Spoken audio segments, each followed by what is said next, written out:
for stopping by. I'd like to preface this video by saying it is not a tutorial, but it means to have something playing in the background while you work on your own project. If you're like me and really enjoy having something on while you work, sometimes the content you like is very visually engaging, and you're several hours in and haven't gotten nearly as far along in your project as you would have liked to. So that's where I come in. If you're new here, welcome, and if you're returning, welcome back. Today is actually Sunday night. I lied the last episode that I filmed. I said I was going to film on Saturday, but Saturday has long gone and it is almost a new day. Labor Day, to be exact, is tomorrow in the US. We celebrate it by, well, if you're lucky, you have the day off, and if you're like me, you don't. But nonetheless, tomorrow is a holiday, and you know, it's just gonna be an easy day today. I have missed you guys. I know you probably hear that a lot from other content creators when they've been gone for a while, but I did think about filming often. But I am very much appreciative that I did take a break, gave myself some time to focus on some other things going on, and now I'm back. I will tell you though that going forward, at least for the next month or so, you're probably only gonna get maybe 3 videos from me a week. I know you guys are probably used to seeing me upload Monday through Friday, but that was during the summer months, and coincidentally working from home, having that weekend, somehow with the structure of how work was going and everything, I was able to crank out a lot more content than I usually would in months past, like before the pandemic hit. I think you guys only saw a video from me like maybe once or twice a week, something like that, and then magically over the summer I was just churning out content and content and content, and I just had boom boom boom, like a whole batch. I still am going to approach my filming with the same procedures, at least on my end, where I have a good day or two through the weekend where I just make some content and then take the time to edit and upload. But with other things going on at work and in my own personal life, it's easier for me to scale it back just a tad and give you guys maybe 3 videos a week. My goal is 3, it might be 2, maybe the occasional 1, it just depends on what's happening, but you will have regular content. It just won't be as bam, like in your face every single day, except for the weekends, having something ready to go. So that's just a heads up for what we have going on. Today, as the title describes, we're working on a simple vanilla sock, nothing fancy. I will give a shout out to Jenny, who is a subscriber here, always very engaged with the channel, so I do appreciate that, Jenny, and thank you so much for telling me about Ann Bud's getting started knitting socks. I have the title, or I have the book downstairs where I started working on this project, but it literally does, as she said, like explain everything you need to know about like what size, how many stitches to cast on for what shoe size, and you know when to turn the heel and make the flap, and all that stuff for every size for a simple sock. Now if you want to add pattern and you know do DK or bulky weight or anything like that, it also includes the gauge for those, like stitch per inch breakdown. So you know 8 stitches per inch, this is what your cast on looks like, and all that good stuff. So it is now my sock bible. I don't think I will ever part with it, and I'm going to be relying on it heavily for the next couple months as I continue to knit socks for people.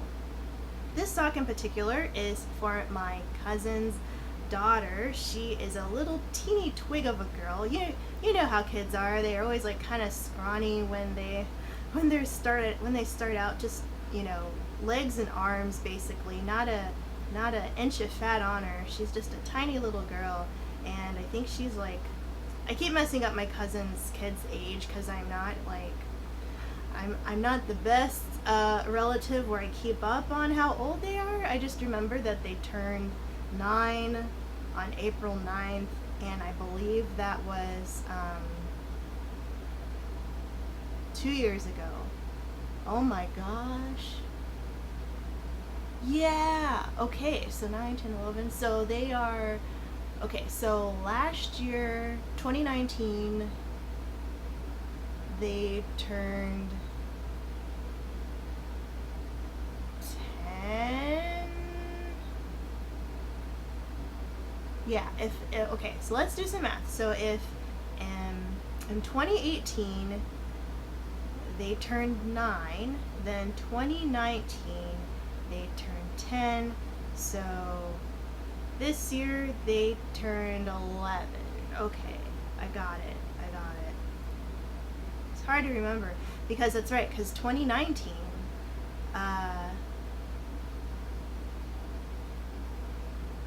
what did I do? Well, no. Did they turn 10 in 2019? No, because their golden birthday is April 9th, so they. But then what does that matter if they turn 10? I don't remember when I made them a card. It might have been last year, now that I think about it.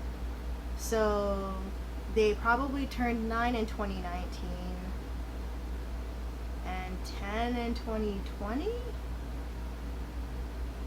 But that doesn't make sense because they were born when I was in the middle of college and I got out in 2010. I don't know how old they are. They're tweeny age, okay? So they're gonna be, I think, in 6th grade this year. I can't remember. Kids, they grow up so fast, the years fly by. They're not really like a big part of my daily life, so I always forget their age. Same with my cousin. Like, I know she's a lot older than me, but I can't ever remember like how many years apart we are. Anyway, so little teeny tiny girl. So I'm making a small lady size sock for her with the hopes that she will have a growth spurt at some point and be able to fit these socks. Because there's one thing I dread about like making stuff for kids is that they grow so much, and if I'm putting in all this time for these socks, I want them to at least get a couple seasons of wear out of them. So like for instance, my cousin's son, who is my cousin once removed in family tree terms, but I think I just call him my cousin. I'll just call him my cousin. My cousin's kids, my cousin. They are a cousin of sorts, but he just became a men's size 7. As I asked my aunt a few nights ago when I was making these, I'm like, what size is the boy's foot? Is he a size 7 men's? And she's like, yeah, he just got size 7 this week. And I was like, okay, so I'm gonna play it a little bit safer with him and make his for a men's size 8, because I imagine if he's a size 7 now, and by the time he gets these in October, he will be growing like a weed anyway, so they'll be a little big for him, but he'll fit them soon enough.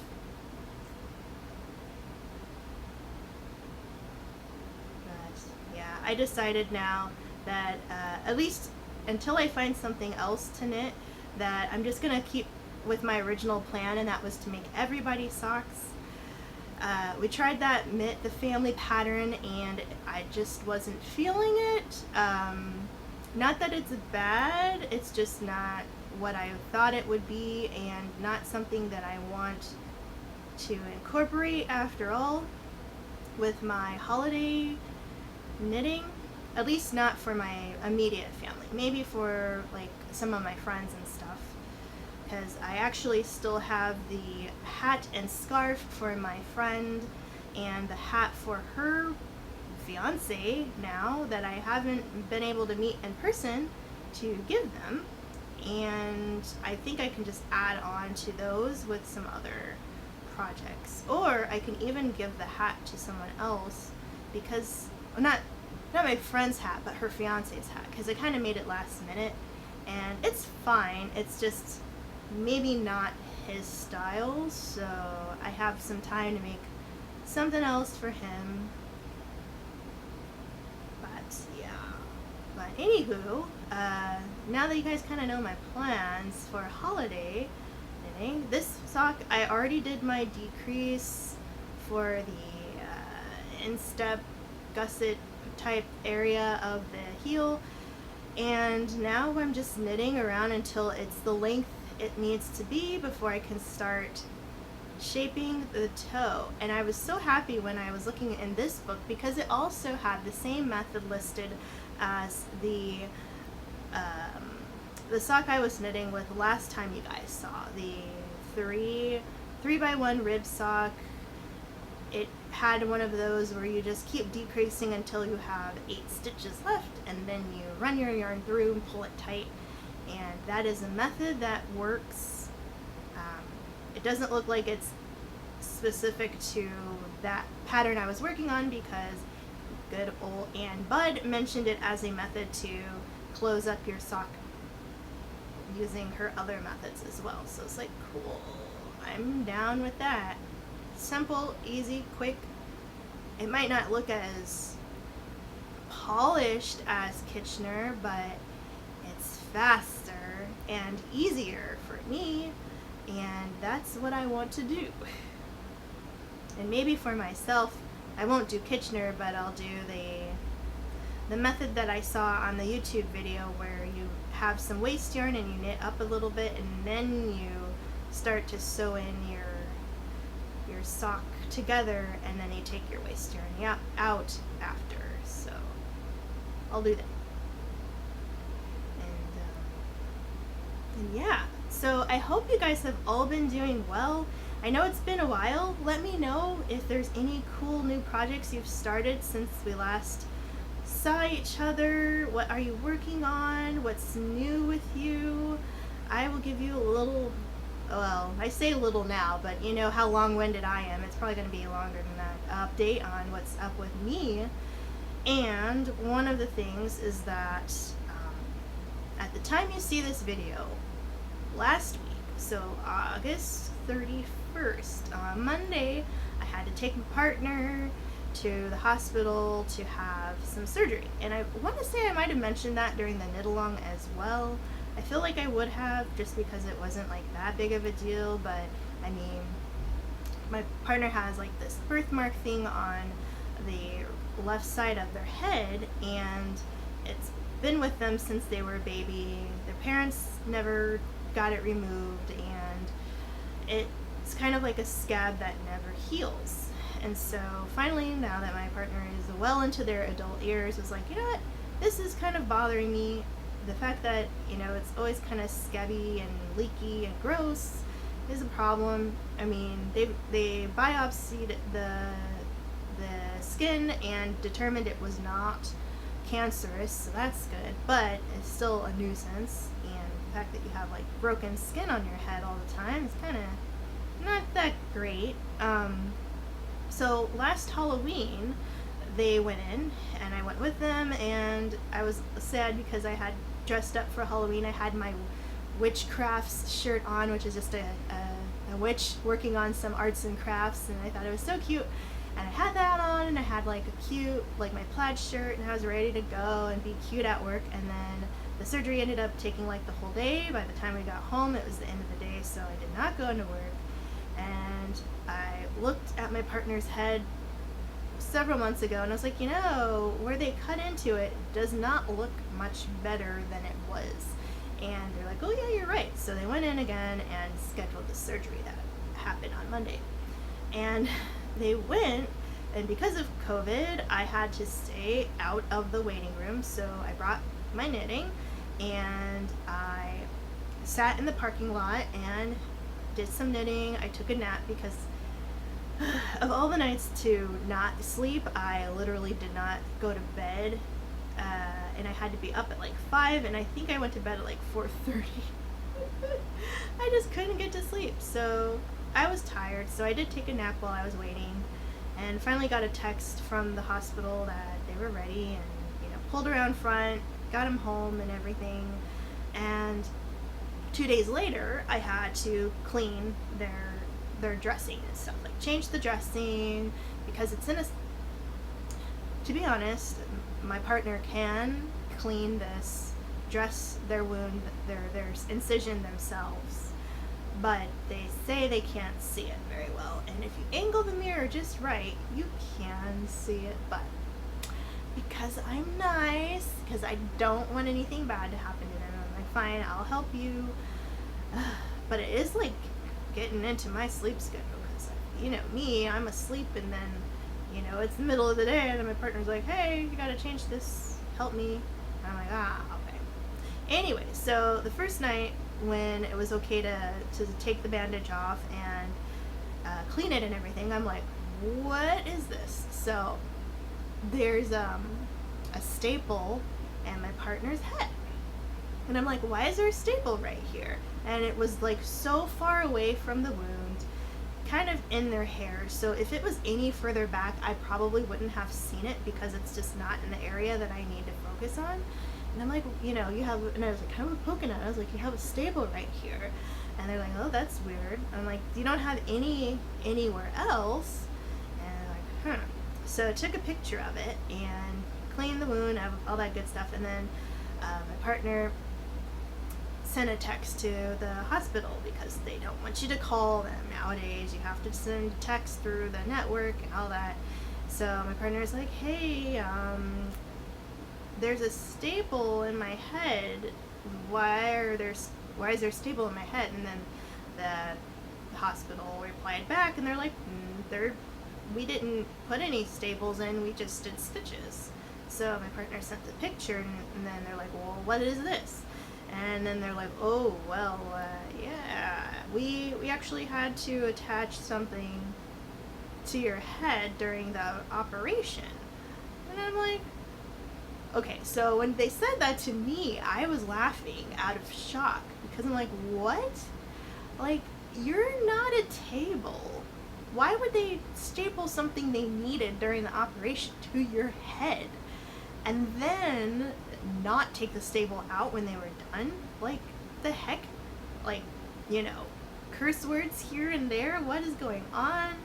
And my partner told their mom, because their mom's a nurse, but she doesn't work on the floor anymore. She's like insurance and stuff now, but she still has, all that good nurse training. And she's like, that's unacceptable. So we're all mad. We're all like, they have like 10 people in the room. Not one person could hold whatever it was that you needed during the operation. And then the fact that they left the staple in after, it's like, that's so bad. There are worse things that could happen to people, but the fact that, this isn't even like that complicated of an operation. My partner already went in for this before, same surgeon and everything, like, what? So, we were all just like flabbergasted. And so on Wednesday, this day that you see this video, my partner has their checkup to make sure everything's healing okay, and they are supposed to take it out today, the day you see this. So I'm hoping when they come back from work after their appointment and stuff, I'll take a look and not see the staple there anymore. My partner tried to pull it themselves, but it does hurt. So I told them, you shouldn't, because you don't know what else they need to do. Do they need to like disinfect that area? Do they need to like plug it up with anything, put a special band-aid on it or whatever, so it can heal, because you literally have a foreign object in your head.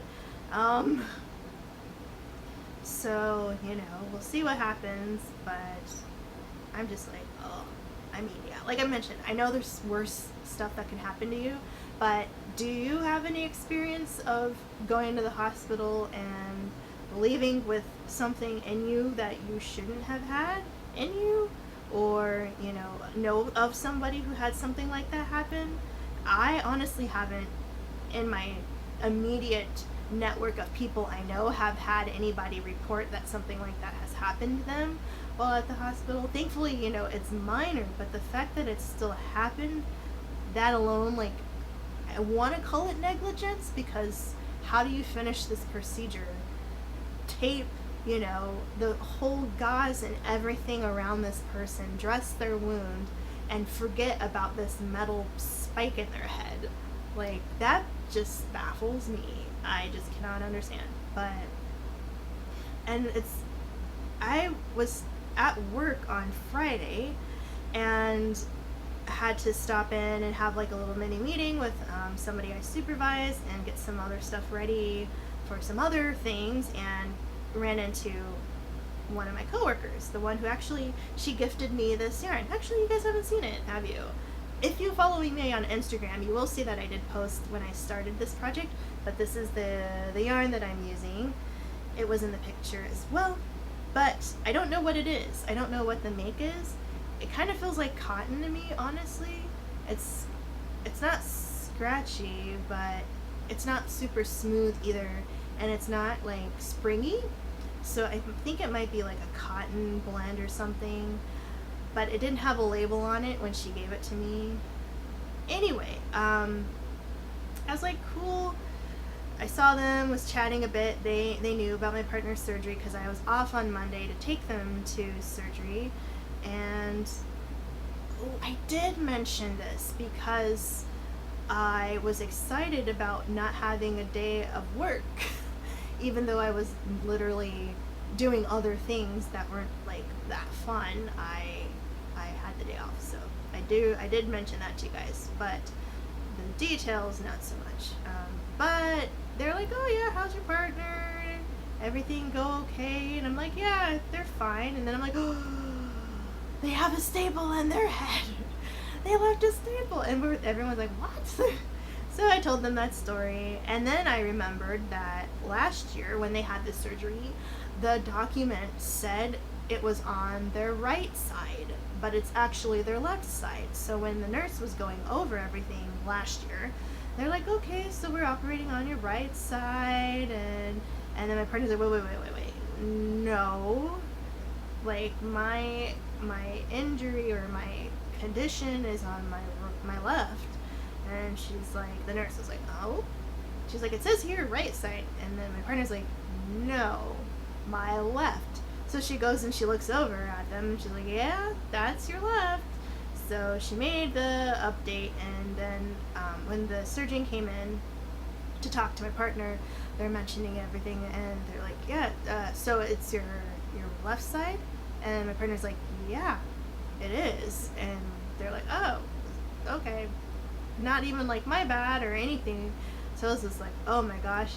And then when I mentioned that to my partner, after I brought it up with my coworkers, they're like, man, you make it sound like I'm going to a quack or something. I'm like, well, I'm not saying he is a quack, but 2 strikes are a little concerning. I mean, they're minor. I mean, like I said, there are people who've had a lot of really bad things happen to them. Like the medical, at least in the US, I don't know how it is anywhere else, but you hear about horror stories all the time of like either poor bedside manner or somebody getting the wrong dosage of a prescription or, just plain old negligence.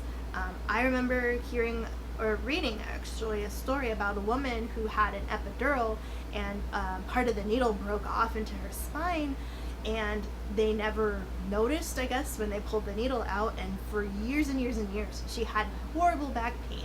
And finally one day they did an x-ray and saw that she had like a pokey part in her spine, and they're like, oh yeah, that's a needle. And then she's like, well, when the heck did you and then, that it made sense that it happened during her last birth, because that's when she had her last epidural and had needed to have anything puncture her spine. And after that, they're like, yeah, I guess it's a thing that happens every now and then, but usually they're supposed to check to make sure that nothing did get lodged in your spine.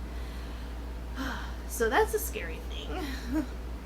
But, in general, hospitals are scary.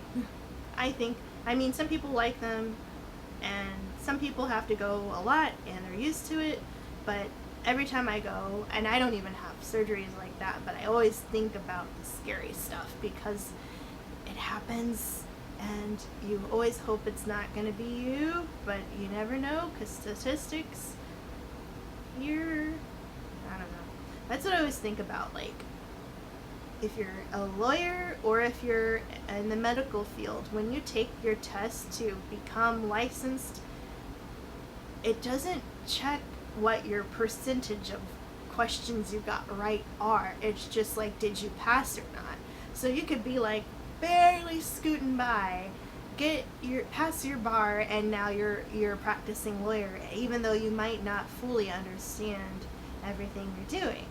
And when, I went to grad school, I have my master's, and in the field I work in, it's not brain surgery. So, if you mess up, nobody's going to die, nobody's going to prison for 25 to life, nobody's getting the electric chair, nobody's going to be in a coma for the rest of their life, or paralyzed, or flat out dead, or missing an arm because of you messing up. And that's where I'm so thankful that I don't have that responsibility.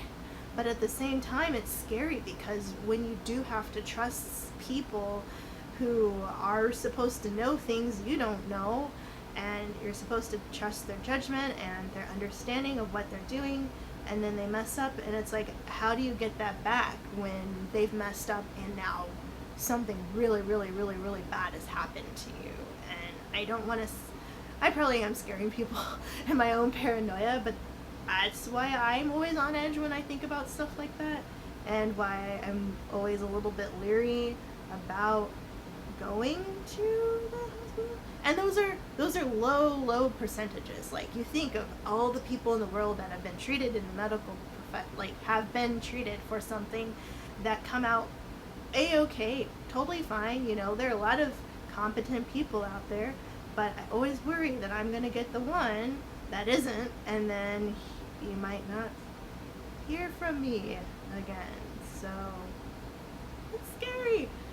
Being a human is scary. I don't like it. Oh, what? 2 minutes. Wow. Okay, 2 minutes of doom and gloom from Paws and Pearls once more.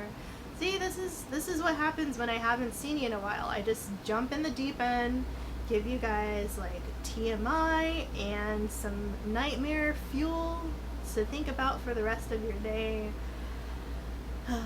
But at least I'm just knitting around. I don't have to do any crazy math, just making a sock. So yeah, that's where we are right now. I hope you guys are happy to see me. I'm really happy to see you and to be posting pseudo regularly, at least consistently, but not as much anymore. But it feels good to be back in front of the camera and talk and chat and have some laughs, hopefully, or just some food for thought. But with that being said, thank you so much for sticking around, and I'll see you in the next one. Bye!